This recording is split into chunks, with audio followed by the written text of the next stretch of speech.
Halo MPNesian, selamat datang pada HC Meeting periode bulan Juli 2026. Terima kasih atas kehadiran rekan-rekan sekalian dalam HC Meeting kita di bulan Juli hari ini. Tema yang akan kita angkat adalah manajemen bahan kimia di tempat kerja. Bahan kimia ibaratkan pisau bermata dua. Ia sangat esensial untuk mendukung kelancaran pekerjaan kita, namun sekaligus dapat menjadi ancaman serius bagi kesehatan dan keselamatan jika kita tidak mengenali karakteristiknya.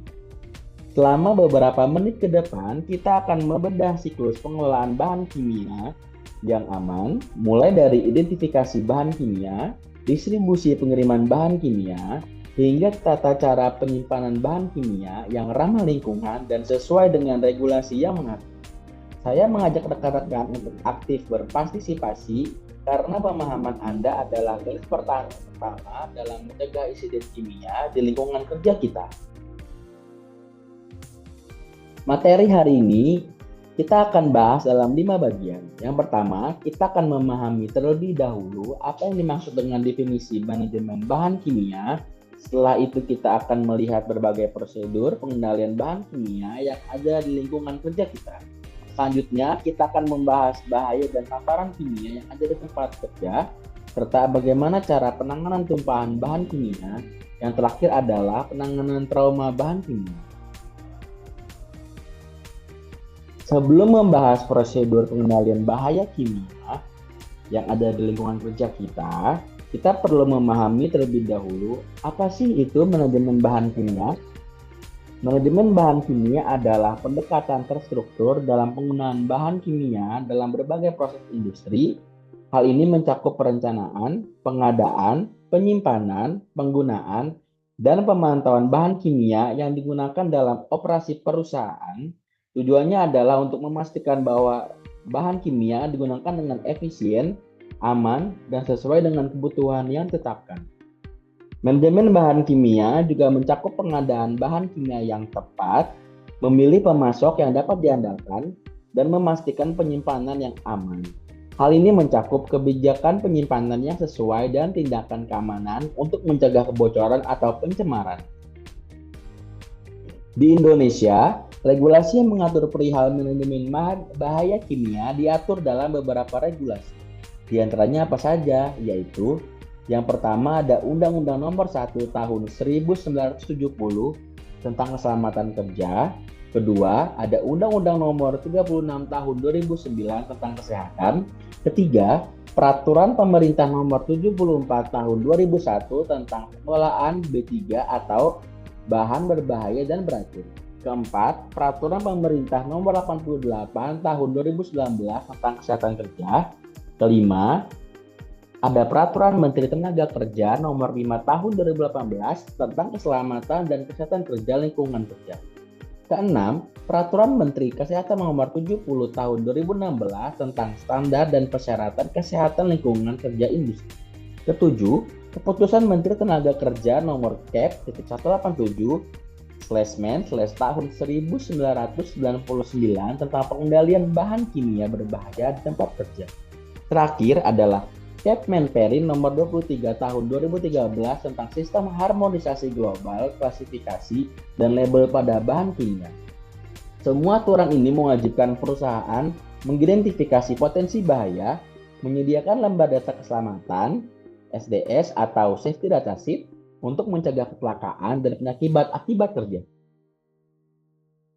Untuk di slide selanjutnya, kita akan membahas prosedur pengendalian bahan kimia. Yang pertama ada identifikasi bahan kimia, klasifikasi atau penggolongan bahan kimia diperlukan untuk memudahkan pengenalan serta cara penanganan dan transportasi. Yang pertama ada bahan kimia beracun atau toksik. Itu adalah bahan kimia yang dapat menyebabkan bahaya terhadap kesehatan manusia atau menyebabkan kematian apabila terserap ke dalam tubuh karena tertelan, lewat pernafasan, atau kontak lewat kulit. Bisa kita lihat ya rekan-rekan semua, seperti contoh tabel yang ada di samping ini. Yang pertama di sini adalah bahan beracun logam atau metaloid, jenis bahannya ada PP atau TEL, PbCO3 yang bisa mengakibatkan syaraf, ginjal, dan darah. Jenis bahan kedua ada Hg atau senyawa-senyawa organik dan anorganik. mengakibatkan gangguan pada ginjal dan syaraf. Jenis bahan ketiga ada kadmium yang mengakibatkan jika keracunan dan gangguannya ada hati, ginjal, dan darah. Jenis bahan krom akibat gangguannya kanker. Jenis bahan arsen akibat gangguannya iritasi dan kanker. Yang terakhir adalah jenis bahannya fosfor yang bisa mengakibatkan gangguan seperti metabolisme karbohidrat, lemak, dan protein. Bahan beracun yang kedua ada bahan pelarut. Jenis bahannya pertama ada hidrogen alifatik, ada bensin, minyak, dan tanah. Akibat gangguannya bisa pusing dan koma. Kedua ada hidrokarbon terhalogenasi atau kloroform CCl4 yang mengakibatkan gangguan hati dan ginjal. Jenis bahan alkohol atau etanol dan metanol. Akibat gangguannya bisa penglihatan, koma, dan syaraf. Jenis bahan yang terakhir ada hidrokarbon aromatik atau benzena yang bisa mengakibatkan gangguan seperti saraf pusat, dan leukemia. Bahan beracun yang ketiga ada gas-gas beracun. Jenis bahannya pertama ada asphyxian biasa atau N2, argon, dan helium yang bisa mengakibatkan gangguan sesak napas, kekurangan oksigen. Kedua ada asphyxian kimia, contohnya adalah CO2 dan C2H2 yang bisa mengakibatkan gangguan sesak napas. Tiga ada asam sianida atau HCN yang bisa mengakibatkan gangguan pusing. Jenis bahan ada asam sulfida atau H2S, akibatnya sesak napas, kejang, dan hilang kesadaran. Jenis bahan karbon monoksida atau CO mengakibatkan sesak napas, otak, jantung, syaraf, dan hilang kesadaran.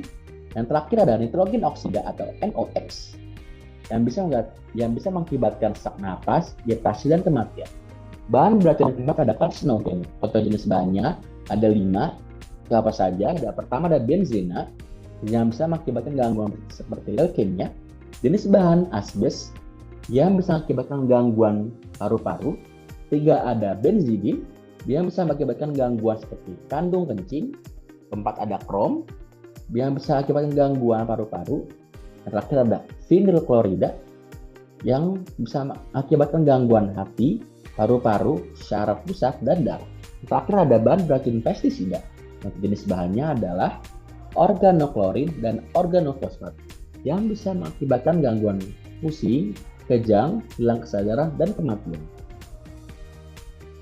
Yang kedua adalah bahan kimia korosif, yaitu bahan kimia yang karena sifat atau reaksi kimianya dapat menyebabkan kerusakan apabila bersentuhan dengan jaringan tubuh atau bahan lainnya. Zat korosif ini dapat bereaksi dengan jaringan tubuh seperti kulit, mata, dan saluran pernapasan sehingga menimbulkan berbagai dampak antara lain luka bakar kimia, peradangan, iritasi, hingga sensitisasi, yaitu kondisi ketika jaringan menjadi sangat peka terhadap paparan bahan kimia tersebut.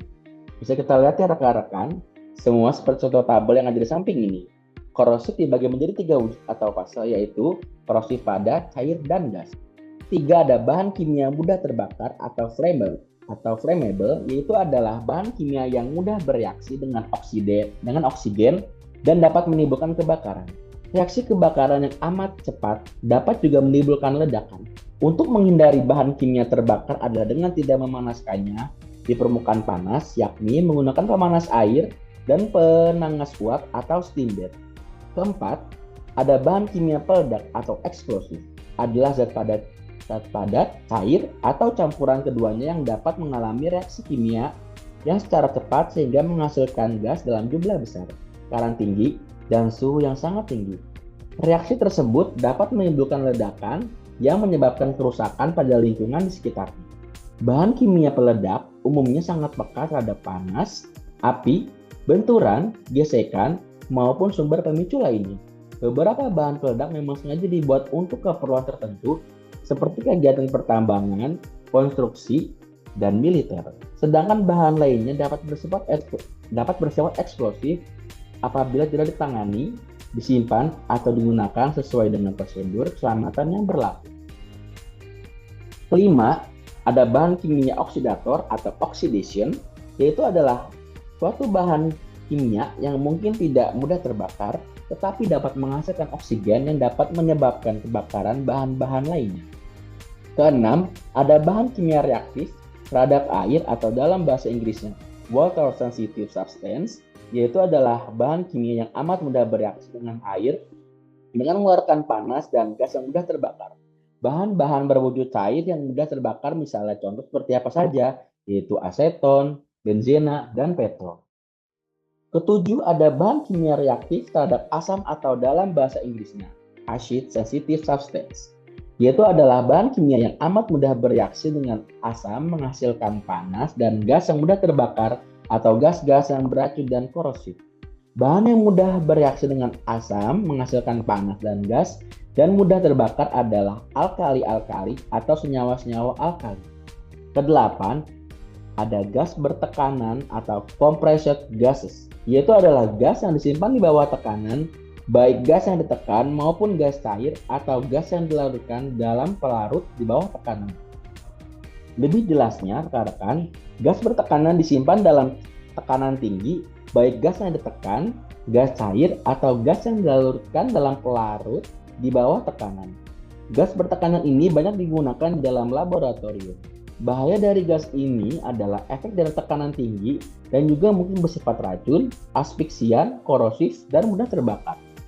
Selanjutnya adalah bahan kimia radioaktif atau radioactive substance, yaitu adalah bahan kimia yang mempunyai kemampuan memancarkan sinar radioaktif dengan aktivitas jenis lebih besar dari 0,002 mikrocurie per gram. Suatu bahan kimia yang dapat termasuk di antara satu atau lebih golongan di atas karena memang mempunyai sifat kimia yang lebih dari satu sifat. Bahan ini mempunyai kemampuan memancarkan sinar-sinar radioaktif dari zat itu sendiri. Radiasi yang dipancarkan adalah sinar alvis, sinar beta, sinar gamma, sinar neutron, dan lain-lain. Bahaya radioaktif terutama terkait dengan sinar radiasinya. Radiasi ini jika masuk ke dalam tubuh dapat menimbulkan efek somatik dan genetik. Efek somatik bisa bersifat akut dan bisa pula kronis. Efek kronis akibat radiasi dosis rendah, sedangkan efek akut akibat radiasi dosis tinggi dari 200 Rad sampai 5000 Rad. Bahan kimia berbahaya terhadap lingkungan akuatik adalah zat yang dapat mengubah kualitas air, merusak ekosistem, serta mengganggu kelangsungan hidup organisme di perairan. Identifikasi zat-zat ini sangat penting untuk mencegah kerusakan rantai makanan dan hilangnya keanekaragaman hayati. Bahan yang berbahaya bagi lingkungan akuatik biasanya memiliki simbol lingkungan dengan piktogram gambar pohon mati dan ikan di dalam air. Contoh jenis utama bahan kimia berbahayanya adalah logam berat, contohnya ada merkuri, timbal, dan kadmium dari limbah pabrik. Kedua ada deterjen berfosfat, ketiga ada senyawa organik persisten atau POP. Yang keempat ada pestisida dan herbisida. Semua contoh jenis bahan tersebut bisa berdampak pada ekosistem air seperti toksisitas akut dan kronis. Kedua ada penurunan oksigen, yang terakhir adalah biomagnifikasi. Toksisitas akut atau tingkat rendah adalah bahaya kesehatan akibat paparan singkat atau dosis tunggal atau 24 jam dengan potensi keracunan ringan. Berdasarkan Globally Harmonious System atau GHS, zat dengan toksisitas rendah diklasifikasikan ke dalam toksisitas akut kategori 5 atau praktis non-toksik dengan nilai ambang batas dosis mematikan median LD50 oral antara 2000 hingga 5000 mg per kilogram berat badan. Contoh umum meliputi natrium bikarbonat atau soda kue, glukosa atau gula, asam sitrat, dan beberapa ekstrak tumbuhan alami yang relatif aman dalam konsumsi wajar seperti ekstrak bunga telang. Yang terakhir adalah mutagen. Mutagen adalah zat yang dapat memicu perubahan permanen pada DNA atau mutasi yang berisiko menyebabkan kanker atau cacat lahir. Contoh utamanya bahan kimia dari mutagen adalah yang pertama satu adalah kolkisin, pestisida atau DDT, nikotin. Kedua ada etilen oksida atau gas industri untuk sterilisasi alat medis. Ketiga ada asam nitrit, yaitu zat yang mengubah susunan kimia basa nitrogen pada DNA. Keempat ada gas mustard, atau senjata kimia perang yang merusak proses replikasi sel. Yang terakhir ada benzopiren, senyawa dari asap rokok dan pembakaran tidak sempurna. Perlu kita sadari bersama bahwa identifikasi bahan kimia yang sudah dijelaskan sebelumnya pasti ada di lingkungan kerja kita, dan jika kita tidak dilakukan evaluasi segera, maka dapat memberikan dampak buruk bagi karyawan, bahkan bagi perusahaan itu sendiri. Evaluasi daftar bahan kimia terdiri dari itu ada apa saja seperti berikut. Bahan kimia baru yang akan digunakan harus memenuhi kualifikasi peraturan terkait bahan kimia. Untuk bahan kimia yang sudah tidak digunakan akan dikeluarkan dari gudang penyimpanan dan dikeluarkan dalam daftar bahan kimia di tempat kerja. Untuk MDS atau Material Safety Data Sheet, bahan kimia yang masuk ke dalam daftar bahan kimia berbahaya harus dipastikan masa simpannya maksimal 5 tahun dari tanggal terbit MSDS tersebut. Identifikasi bahan kimia berupa klasifikasi bahan kimia, jumlah yang digunakan, pengendalian kondisi darurat jika terjadi tumpahan atau bencana lainnya, dan penyimpanan bahan kimia yang akan kita jelaskan di slide selanjutnya setelah ini. Hal penting yang harus diperhatikan dalam penyimpanan dan penataan bahan kimia diantaranya meliputi: yang pertama ada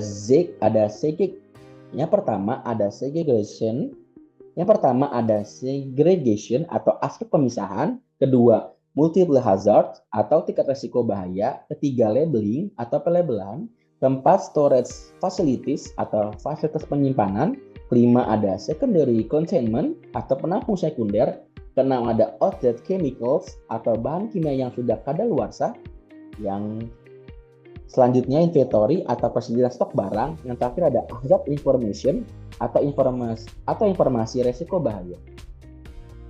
Berikut di samping kanan layar kita ini juga ada panduan umum untuk urutan tingkat bahaya bahan kimia dalam keterkaitan dengan penyimpanannya.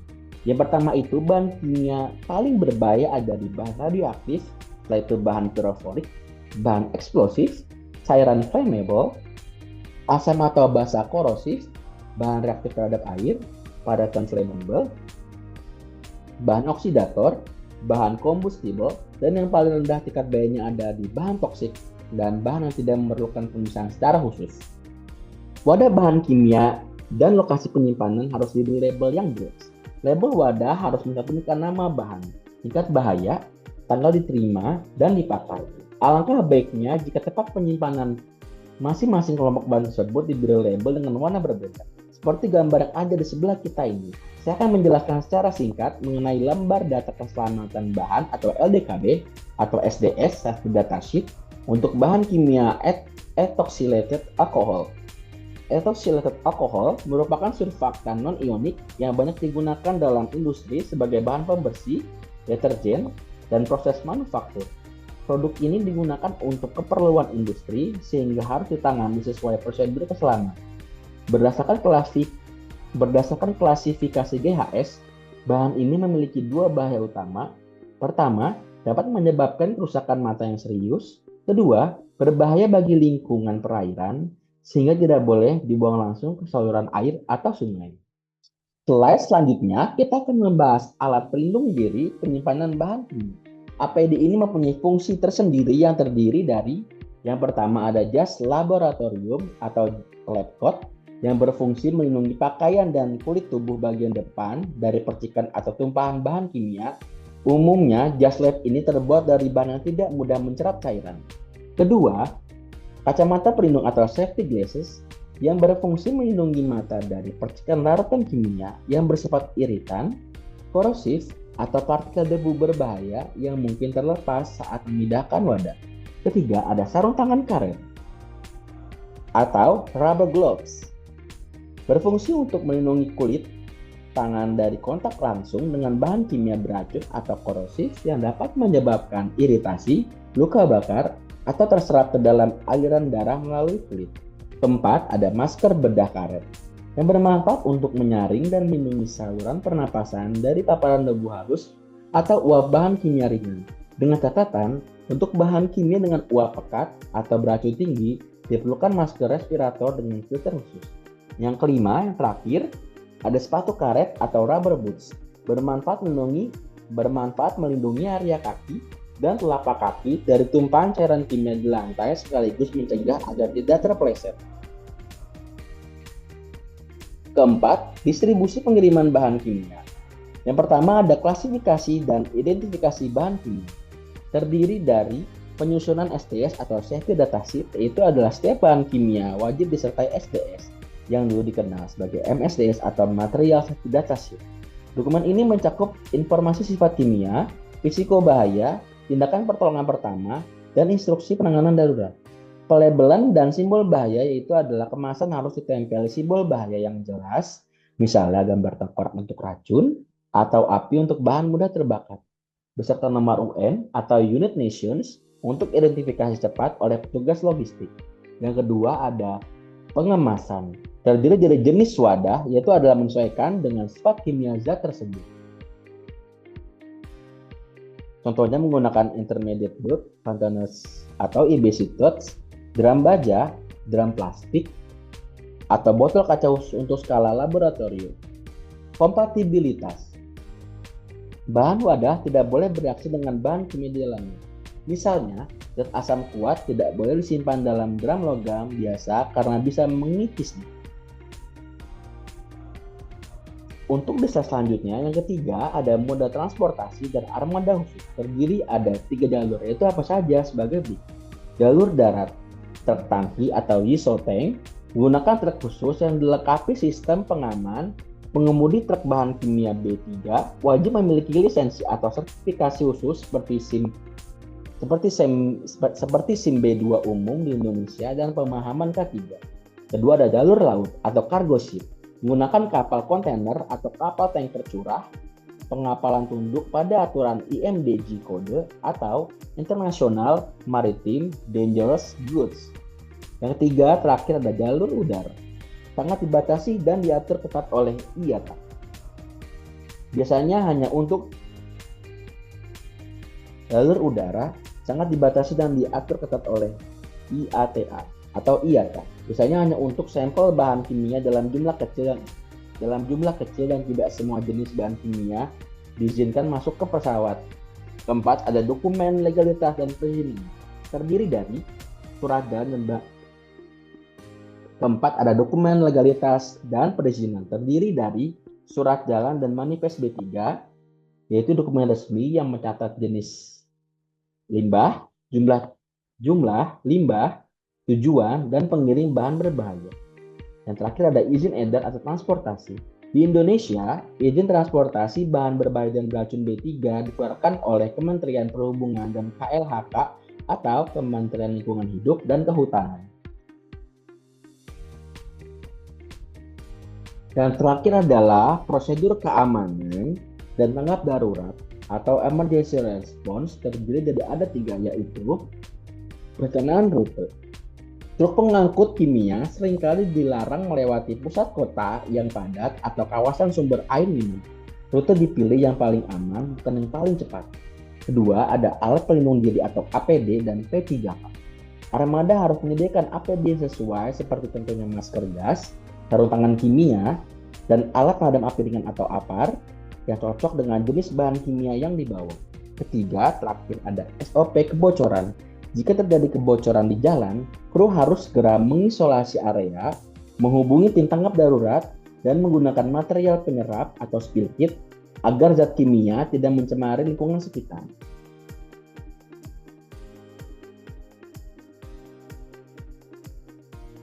Slide selanjutnya, kita akan membahas bahaya dan paparan bahan kimia.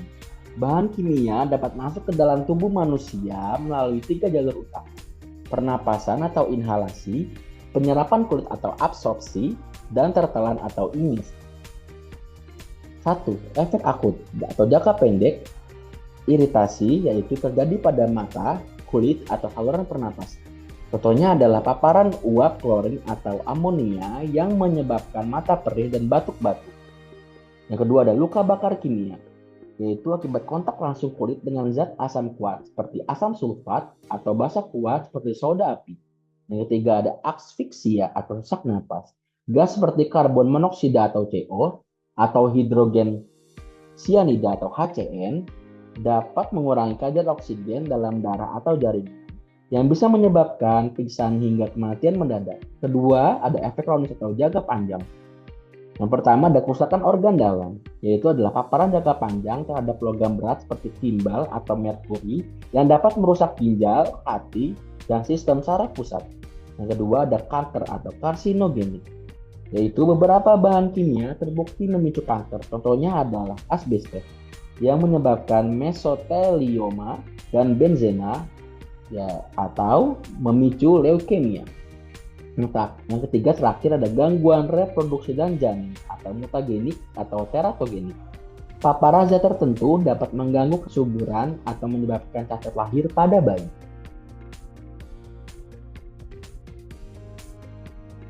Menurut perkiraan bersama WHO atau ILO, atau ILO tentang beban penyakit dan cedera terkait pekerjaan tahun 2000 sampai 2016, laporan pemantauan global paparan polusi udara, partikel, gas, dan asap di tempat kerja bertanggung jawab atas 450.000 kematian.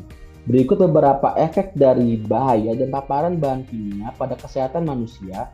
Contohnya adalah penyakit pernapasan pada paru-paru, neurotoksisitas, yaitu adalah kondisi kerusakan pada sistem syaraf, otak, atau saraf tepi akibat paparan zat beracun alami maupun buatan manusia.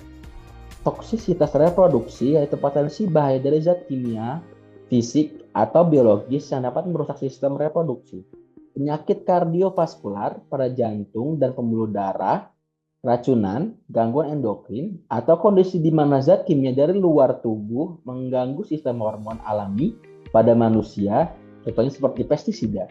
Toksisitas hati, yaitu kerusakan fungsi hati, obesitas dan diabetes, nefrotoksisitas atau kerusakan ginjal akibat paparan zat beracun, kanker, dan terakhir ada toksisitas imun atau imunotoksisitas adalah kerusakan atau gangguan pada sistem kekebalan tubuh.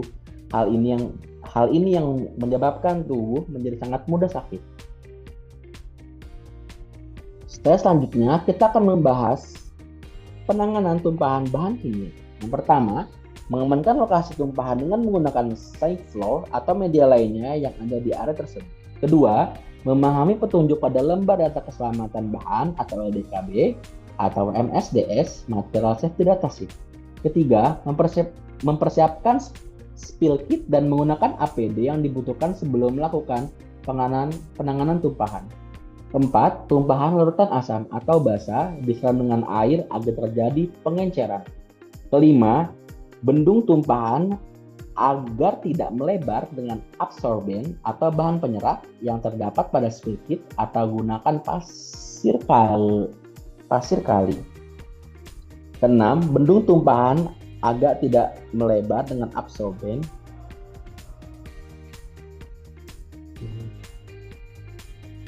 7. Angkat absorben masuk ke dalam plastik kuning. 8. Bersihkan bekas tumpahan dengan tisu atau lap basah, kemudian buang ke dalam plastik kuning. 9. Ikat bagian atas plastik kuning dan buang ke tempat limbah infeksius. 10.